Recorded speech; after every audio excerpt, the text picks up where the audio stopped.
Hey guys, Indra this side from 24/7 Everything. Hope you all are doing great. We are again back with another video, and this time it's on Asus Zenfone Max Pro M1. So in this particular video, we're going to see the comparison between the Beta 4 version with the version 432 and with the Beta 3 version, that is with the version 429. So let's begin with that. So firstly, let's move to About section and let me confirm you few things from the About section's point of view. So basically, both the versions are Android 10 based, which is good.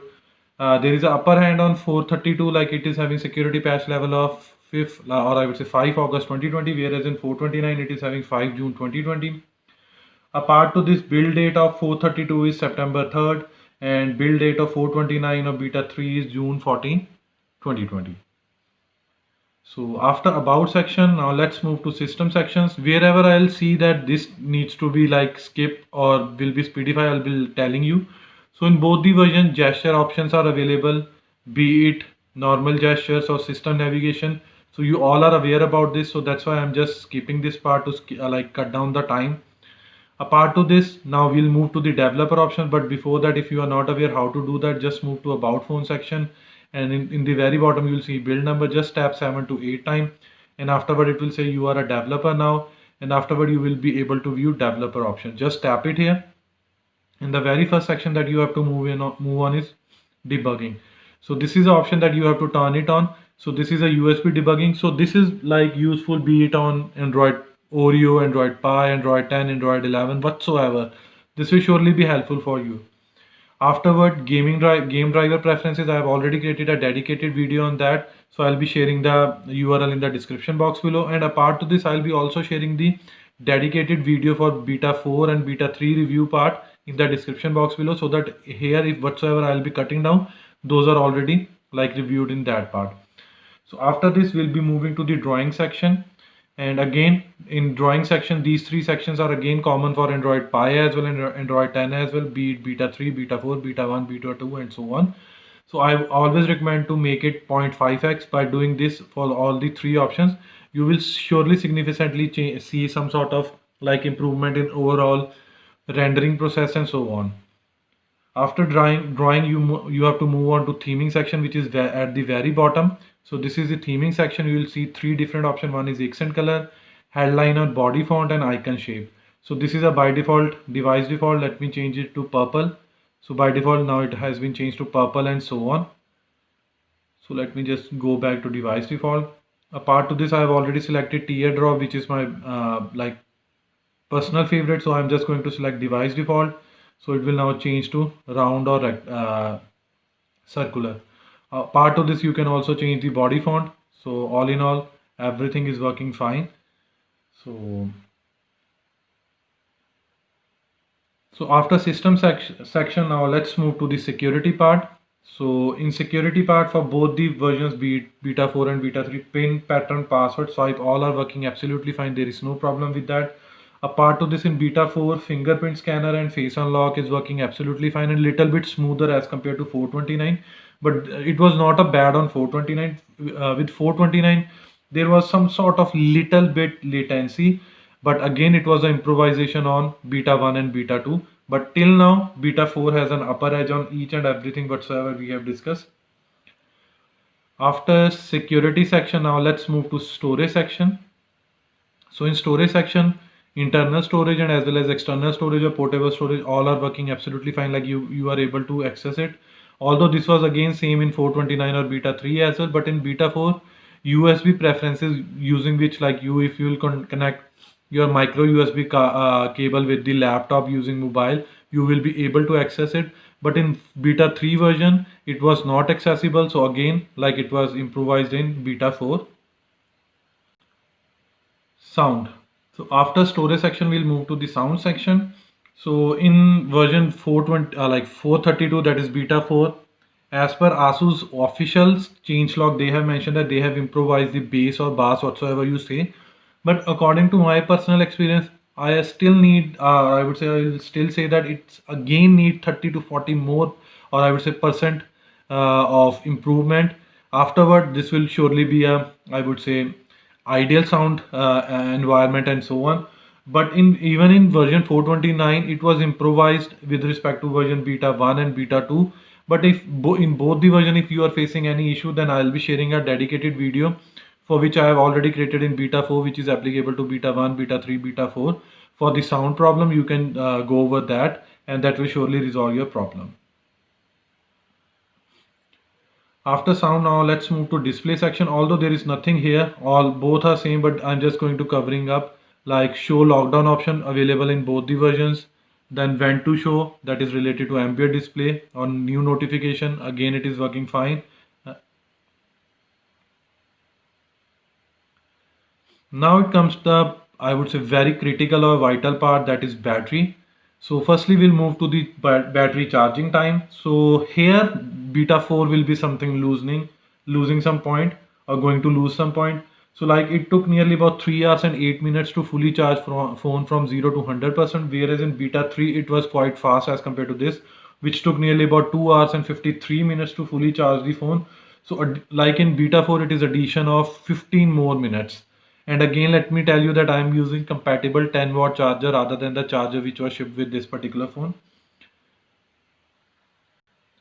After this, now let's talk about discuss about the ideal battery drainage. So again, 429 was somewhat better, hardly 1 or 2%. So in 432, that is beta 4, like I have seen nearly about 6 to 7% over a span of 7 to 8 hours and sometime 8 to 9 hours of ideal battery drainage.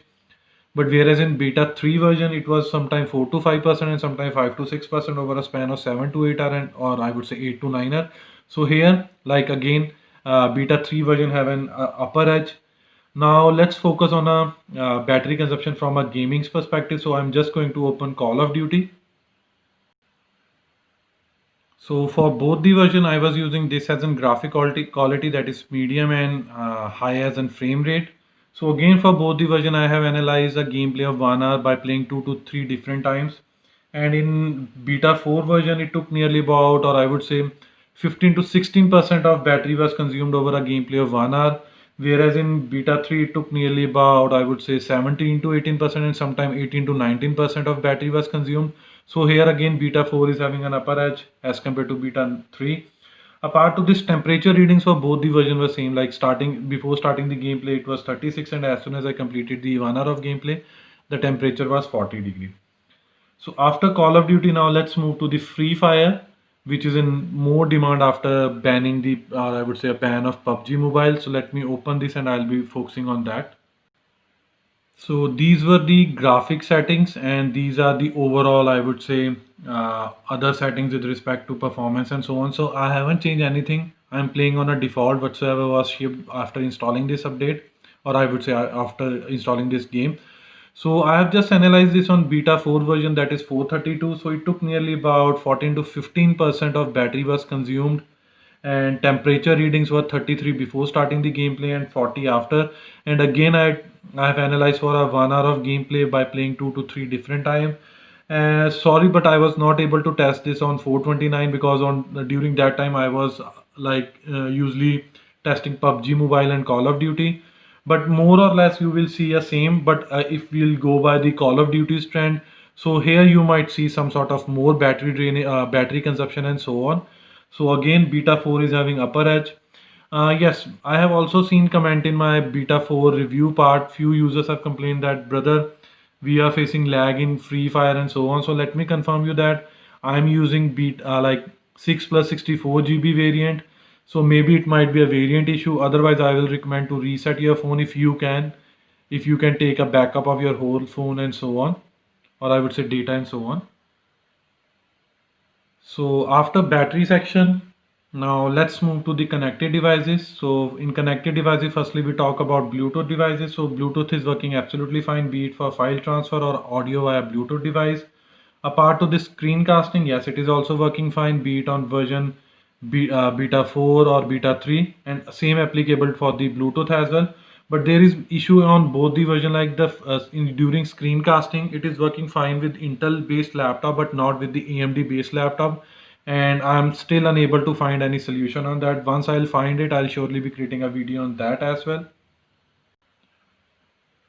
So after connected devices, now let's move to the network and internet. So again, the same thing, Wi-Fi calling is available for Jio on both the versions. So for Airtel it is still not available, be it beta 3 or beta 4. Again, there is no provision for native video calling and no provision for call recorder in both the version, be it beta 3 and beta 4. Apart to this, Wi-Fi connectivity, mobile internet, SMS and call, all are working absolutely fine on both the versions. So all in all, there is no such problem with network and internet that I have faced on my side on both the version. If you are facing, then I will suggest you to reset the network related settings and see if it will help you or not. So after network and setting, now let's move to quick settings. So all the available settings which have been released by or provided by ASUS in both the versions are absolutely fine, be it dark theme toggle, torch, screencasting and so on. So there is no such problem. That's why I'm going to skip it.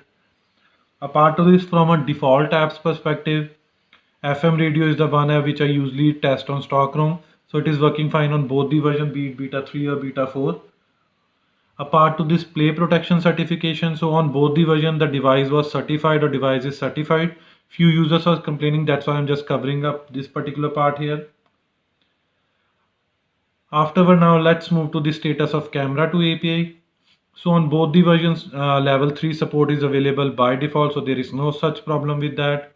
Apart to this, again, certification or wideband certification or DRM info. So at my side it is showing L3 and it has been still persisting since the time I have installed the beta 1 firmware in using TWRP mode, and afterward I was never able to get it back. But if you are on L1, then most probably on both the version you will be on L1, but I can't confirm you that part.